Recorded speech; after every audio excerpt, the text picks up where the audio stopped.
बिस्मिल्लाहिर्रहमानिर्रहीम। अस्सलामु अलैकुम वरहमतुल्लाहि वबरकातुहू। आबिद राजा चैनल की तरफ से आज मैं अपने दोस्तों को एक बहुत ही प्यारा तरीका बताऊंगा तंगी और फ़िक्र से निकलने का। उससे पहले मैं अपने तमाम दोस्तों से गुजारिश करूंगा कि अगर आपने अभी तक मेरे चैनल को सब्सक्राइब नहीं किया तो ज़रूर कर लें।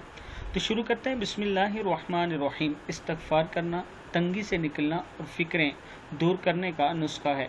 हज़रत इब्न अब्बास रज़ियल्लाहु ताला अन्हो फरमाते हैं कि हुज़ूर अकरम सल्लल्लाहु अलैहि व आलिहि वसल्लम ने इरशाद फरमाया, जो शख्स इस्तग़फ़ार में लगा रहे, अल्लाह तबारक व ताला इसके लिए हर दुश्वारी से निकलने के रास्ते पैदा फरमाएंगे और हर तंगी और फ़िक्र में कशीदगी देंगे और इसको ऐसी जगह से रिज़्क़ देंगे जहाँ इसको ध्यान और वहमो गुमान भी ना होगा। इस्तग़फ़ार का फ़ायदा है, यानी कसरत से इस्तग़फ़ार की बरकत ये है कि हर दुश्वारी दूर हो जाएगी, हर फ़िक्र फ़ौरन हल हो जाएगी और ऐसी जगह से आपको रिज़्क़ मिलेगा जहाँ से आप सोच भी नहीं सकते। इस वीडियो को आप दोस्तों ने आगे ज़रूर शेयर करना है। अस्सलामु अलैकुम वरहमतुल्लाहि वबरकातुहू।